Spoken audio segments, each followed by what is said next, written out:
I want to draw everyone's attention to a story I posted on my website. I think it's one of the best things that's been written. The end game is here.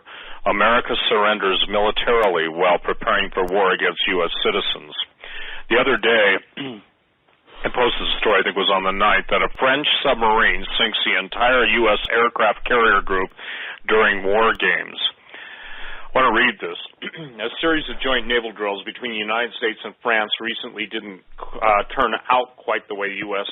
No doubt expected.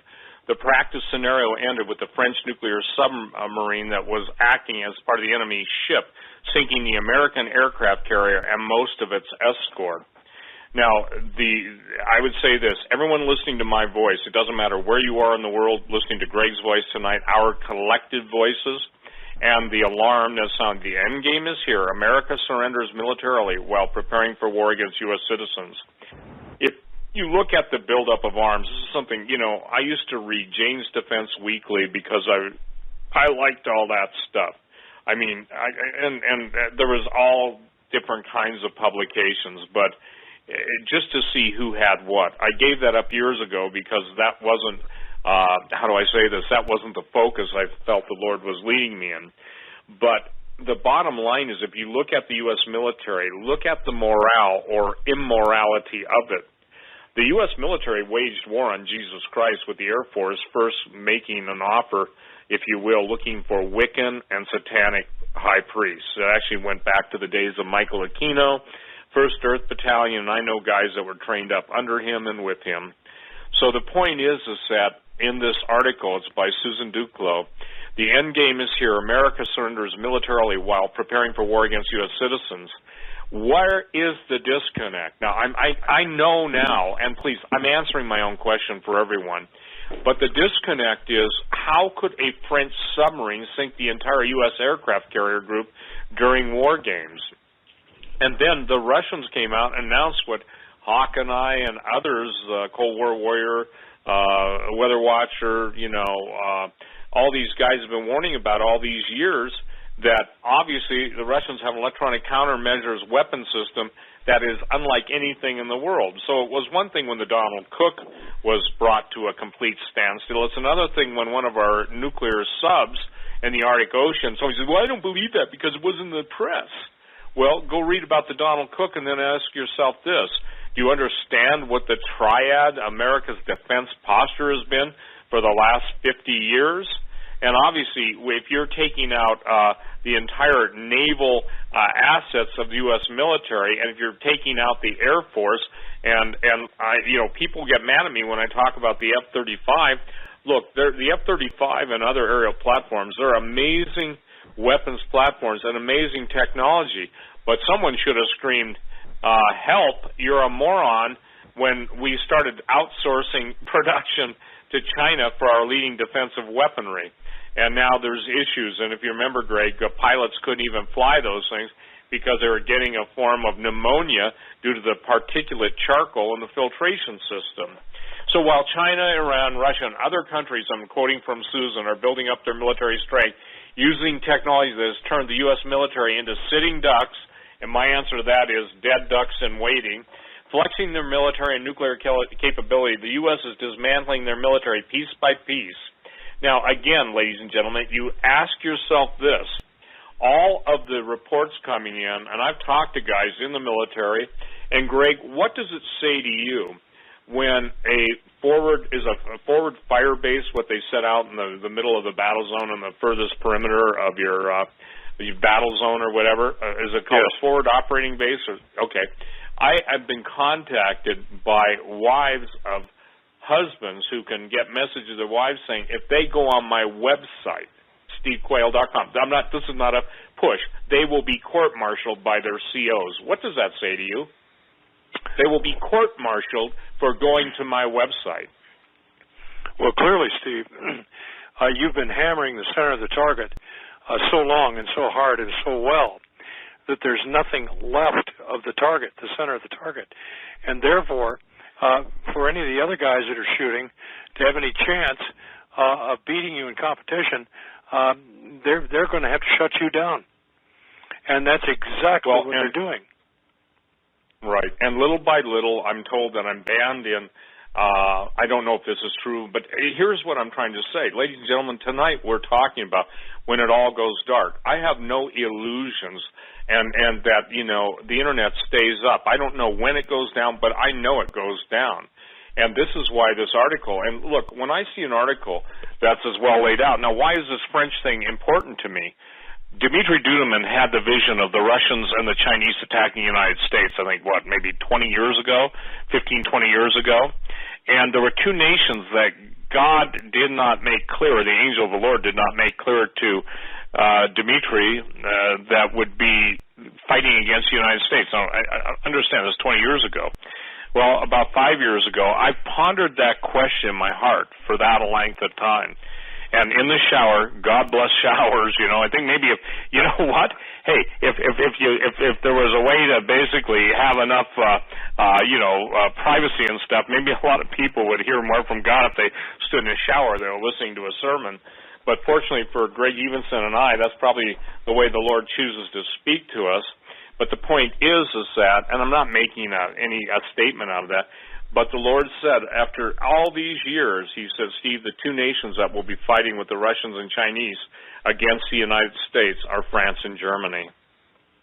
Now, people can say, well, they're NATO allies. Well, NATO's breaking up. And by the way, the Russians just basically pulled out of the Conventional Arms Treaty in the last couple days. You can't tell me that World War III isn't a big deal. Yeah, Greg? People yawn, they burp, they, go click their remotes, and they go back to Never Land, and just won't embrace World War III. I can tell you this, based on Russian defense posture, based on their civil defense posture, based on their technological advances that I'm aware of, and I'm aware of them from braggadocious, many times agents that after the Cold War, it was not illegal.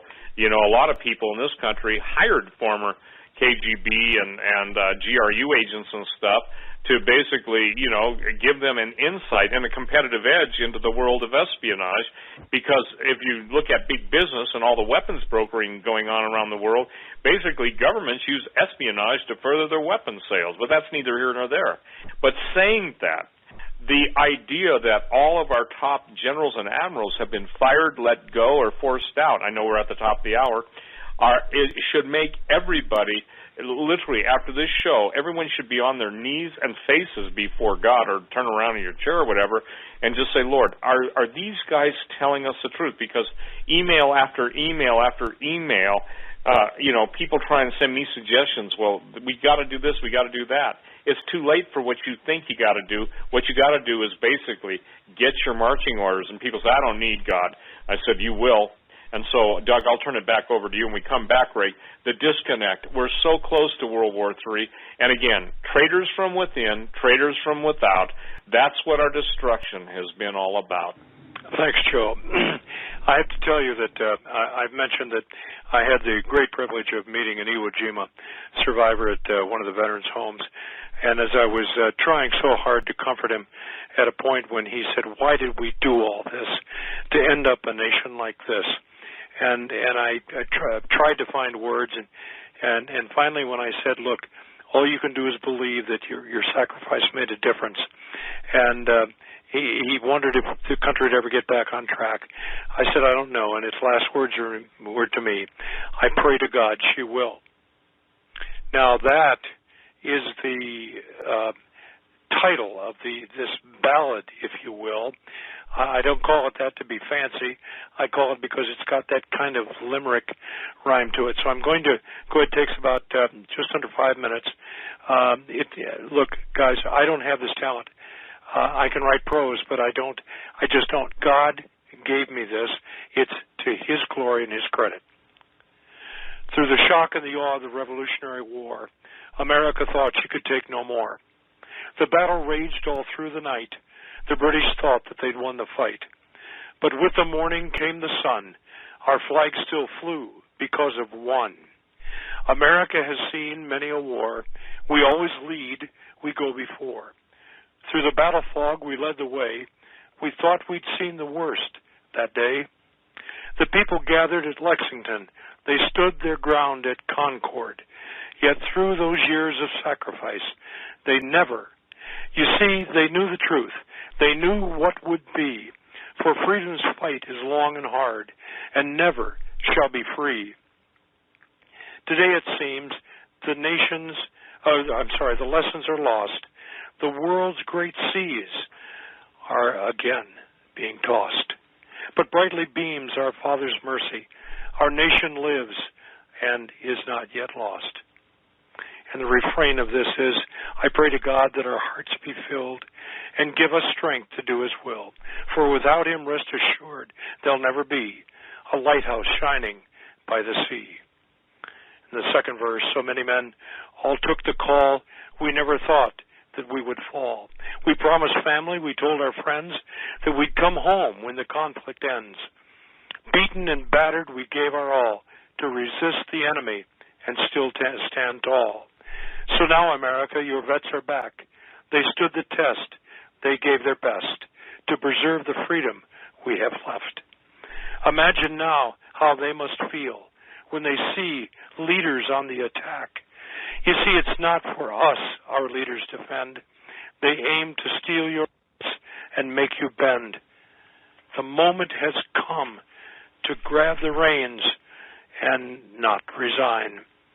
My kids and grandkids mean so much to me. I swore an oath to keep them free. And if I must, I will once more march right on through that deadly door. I cannot stop, nor can I ignore. I'll take on the tyrant that's on our shore. I pray to God that our hearts be filled and give us the strength to do His will. For without Him, rest assured, there'll never be a lighthouse shining by the sea. In the final verse, many have said America's dead. Her people have become corrupt. I say to you, on the backs of our vets are the scars that never healed up. For when they look around today and see the politicians betray, a weary, dying America must now drop to her knees and pray. For like it was so long ago when folks knew what to do, it's time again to not give in and to do what we must do. Without faith and courage, we might be just a faded part of history. We cannot fail, and as the saying goes, be all that you can be. I'll join you on the village green to gear for battle once again. So commit to God and your fellow man that we will fight and never bend. Down the winding trail, freedom's flag still waves, or the land of the free and the home of the brave. So take these words as comfort now and get your family ready. I'll say one more time, a final time to you, be true and always steady. I pray to God that our hearts be filled and give us strength to do His will. For without Him, rest assured, there'll never be a shining lighthouse by the sea.